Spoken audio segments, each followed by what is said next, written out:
Então, pessoal, todos bem? Sejam todos novamente bem-vindos, bem-vindos ao YouTube, bem-vindos ao meu canal. Eu sou o professor Birajara Casado. Você está na maior sala de aula que prepara para os concursos da advocacia pública. Seja muito bem-vindo, seja muito bem-vinda. Bom, hoje eu estou aqui para discutir contigo uma importantíssima decisão do Supremo acerca do direito constitucional, acerca de prescrição e decadência e acerca do Tribunal de Contas. Eu estou me referindo a ADI 5384, veiculada que foi no informativo 1056 do Supremo. O tema é importantíssimo para a advocacia pública, porque Tribunal de Contas, prescrição e decadência são temas sempre constantes nas provas dos concursos da advocacia pública, seja federal, seja estadual, seja municipal. Então preste muita atenção no que nós vamos efetivamente entender hoje, porque a tendência é que essa decisão seja ou comece a ser cobrada em provas dos concursos em geral, especialmente os concursos de procurador. Como de praxe aqui no canal, vamos analisar a celeuma levada à apreciação do Supremo a partir de um enunciado que poderia ser enunciado de uma prova de segunda fase do seu concurso. Vamos com calma, porque o assunto é muito importante. Projeto de lei de iniciativa do Tribunal de Contas do Estado está em discussão na Assembleia Legislativa e lá sofre emenda parlamentar para disciplinar sobre prescrição e decadência no âmbito do Tribunal de Contas. Presta atenção, ó. Existe um projeto de lei cuja iniciativa foi do próprio Tribunal de Contas do Estado e ele está na Assembleia Legislativa, obviamente, para tratar aqui de funcionamento e para tratar de atribuições do Tribunal de Contas, ou seja, o seu funcionamento e o exercício das suas atribuições, e lá uma emenda parlamentar, portanto essa emenda é de iniciativa do Parlamento e não do TCE, impõe a obrigatoriedade do Tribunal de Contas de respeitar prazos de prescrição e decadência.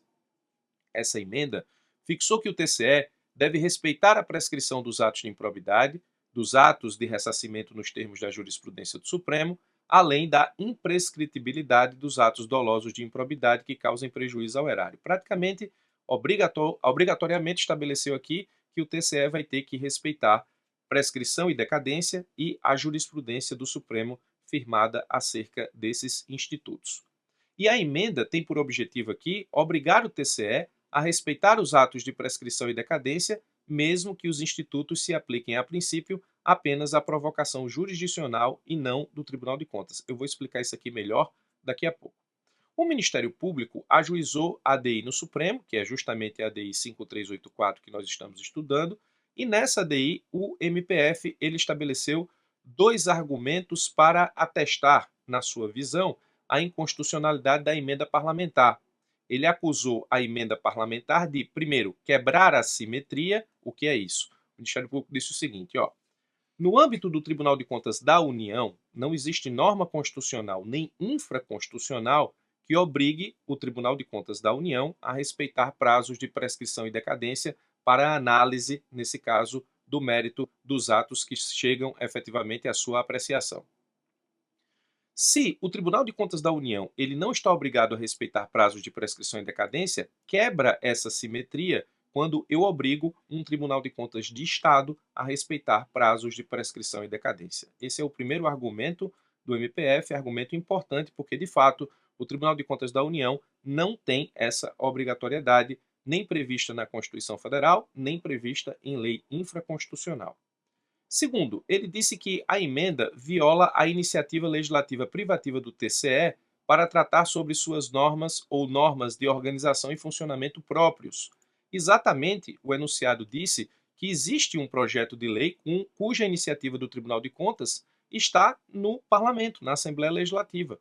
Mas a emenda parlamentar que obriga o Tribunal de Contas a respeitar prazos de prescrição e decadência, obviamente tem iniciativa do Parlamento e não do TCE. Então ele disse que há vício formal aqui na iniciativa que obriga o Tribunal de Contas a respeitar prazos de prescrição e decadência, porque, nesse caso, a lei tem iniciativa privativa, legislativa privativa do Tribunal de Contas e, portanto, a emenda parlamentar ela viola essa iniciativa ao estabelecer normas de organização e funcionamento do TCE.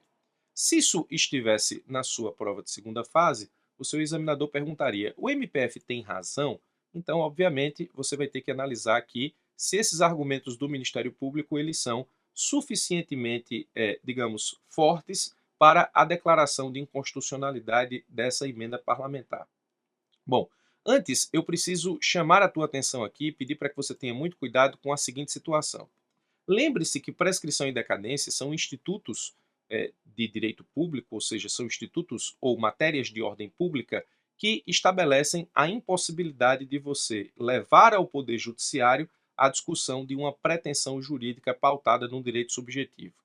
Significa dizer o seguinte: no momento em que um direito, ou melhor, no momento em que uma pretensão, porque a prescrição não atinge o direito, atinge a pretensão, no momento em que minha pretensão resta prescrita, significa dizer que eu não posso mais levar essa pretensão ao Poder Judiciário para ver declarado o direito subjetivo que eu digo que tenho.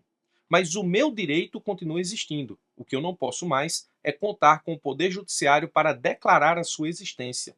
Isso é o Instituto da Prescrição. Então, perceba que a prescrição ela afasta a possibilidade de apreciação por parte do Poder Judiciário. Então, a princípio, nada impede com que uma matéria prescrita, que não possa ser levada essa pretensão ao Poder Judiciário, possa ser analisada por um Tribunal de Contas, porque Tribunal de Contas não é órgão da jurisdição, não exerce jurisdição propriamente, embora a Constituição Federal diga que o Tribunal de Contas tem jurisdição, o Tribunal de Contas da União tem jurisdição em todo o território nacional, essa jurisdição falada pela Constituição para o TCU não é matéria jurisdicional propriamente dita, não é tarefa de judicar. Essa jurisdição tem aspecto territorial, ou seja, a atribuição do Tribunal de Contas atinge todo o território nacional, é o que quer dizer a Constituição, na melhor interpretação doutrinária dessa expressão jurisdição na figura do Tribunal de Contas. Então, se Tribunal de Contas não é órgão do Poder Judiciário e se prescrição e decadência afastam a possibilidade da discussão de um direito subjetivo no Poder Judiciário, não se anula o direito subjetivo, se afasta a possibilidade da sua discussão em sede do Poder Judiciário, então nada impede com que o Tribunal de Contas analise uma matéria que a princípio esteja prescrita e não possa ser levada ao Poder Judiciário. Então tenha cuidado com isso, porque esse é o âmago da questão. Então a norma lá, a emenda parlamentar, ela quer pegar justamente a ideia da prescrição e da decadência e obrigar o Tribunal de Contas também a respeitar esses prazos. Ou seja, se chega ao Tribunal de Contas uma matéria que nitidamente se encontra prescrita ou decaída, então o Tribunal de Contas não vai se manifestar sobre aquela matéria. A princípio, nada obriga o Tribunal de Contas a declarar prescrição e decadência, até porque ele não exerce atividade judicante. Mas essa norma aqui da emenda parlamentar assim quer fazer. Bom, vamos analisar os argumentos do Ministério Público Federal junto ao Supremo para entender se existe, nesse caso, inconstitucionalidade a ser declarada. Qual foi o primeiro argumento? O primeiro argumento foi quebra de simetria, uma vez que não há norma que obrigue o Tribunal de Contas da União a respeitar prazos de prescrição e decadência. Bom, o que é que disse o Supremo sobre isso? O Supremo disse o seguinte, ó: a Constituição da República e a legislação federal não disciplinam a aplicação da prescrição e da decadência especificamente no âmbito do TCU. Não há, efetivamente, isso para o TCU. Essa omissão, contudo, não veda a possibilidade de criação desses institutos no âmbito dos tribunais de contas estadual. Ao instituir essa disciplina localmente, ou seja, para os TCEs, a legislação estadual vai ao encontro do texto constitucional, não de encontro, vai ao encontro, ou seja, vai em concordância, não em dissonância, que impõe o estabelecimento de prazos prescricionais decadenciais em razão dos institutos protegidos por esses institutos. Quais são? Segurança jurídica, dignidade da pessoa humana, dos princípios democrático e republicano e da excepcionalidade das regras que prevêem a imprescritibilidade. Ou seja, o Supremo está dizendo o seguinte, ó, não me interessa se o TCU tem ou não tem regra obrigando-o a, nesse caso, respeitar os prazos de prescrição e decadência. Não me interessa. Nesse caso, se uma emenda parlamentar de Assembleia Legislativa impõe a um Tribunal de Contas estadual o dever, nesse caso, de respeitar os prazos prescricionais decadenciais, isso, na Constituição, está respeitando segurança jurídica, dignidade da pessoa humana, princípios democrático e republicano e da excepcionalidade das regras que prevêem prescritibilidade. Então, não me interessa se isso tem ou não para o TCU. O Supremo está dizendo que isso é bom, ainda que não tenha para o TCU. Então, nesse caso, não tem efetivamente que se falar aqui em quebra de simetria. Esse foi o entendimento do Supremo, primeiro entendimento do Supremo, acerca do primeiro argumento do MPF nessa ADI que nós estamos estudando, a ADI 5384. Beleza, vamos para o segundo argumento. violação à iniciativa legislativa privativa do TCE para tratar sobre suas normas de organização e funcionamento. O Supremo disse: as normas que estabelecem a necessidade de respeito aos prazos de prescrição e decadência não tratam da organização ou do funcionamento da Corte de Contas, mas apenas estabelecem regras quanto à tempestividade da sua atuação, sem interferência na autonomia do órgão para o cumprimento de sua missão institucional.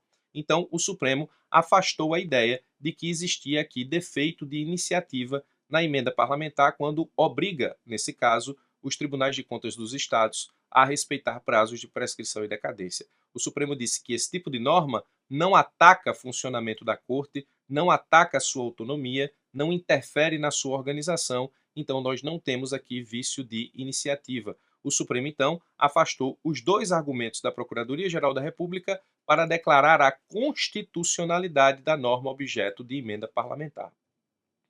Então, presta atenção, o que é que o Supremo chegou à conclusão aqui? Que é possível com que emenda parlamentar em projeto de lei de iniciativa do Tribunal de Contas obrigue o Tribunal de Contas a respeitar prazos de prescrição e decadência. Nós não temos aqui quebra de simetria, porque o Supremo entendeu que essa simetria aqui não é obrigatória, e nós não temos aqui vício de iniciativa, justamente porque não se trata de norma sobre organização, funcionamento e autonomia do Tribunal de Contas. Então, esse julgado, eu digo aqui, tem muito cara de prova de PGE, justamente porque aqui nós estamos diante de uma situação que envolve um Tribunal de Contas de Estado, e eu te digo mais, esse TCE aqui, objeto de julgamento, é o TCE de Minas. Então, você precisa ficar muito ligada com esse julgado, porque se aproxima a prova da AGE Minas Gerais, da Advocacia Geral do Estado de Minas. Então, esse é o tipo do julgado que tem tudo para cair na prova da AGE, porque trata efetivamente de uma decisão do Supremo que envolve diretamente o Tribunal de Contas do Estado de Minas Gerais. Então, com essa decisão, nós podemos dizer, inclusive, que o Tribunal de Contas do Estado de Minas Gerais está obrigado a respeitar prazos de prescrição e decadência nas matérias sob sua apreciação. Presta atenção, porque veja como isso pode ser um objeto de cobrança na próxima prova de procurador do Estado de Minas Gerais para ingresso nos quadros da AGE, Advocacia Geral do Estado de Minas Gerais.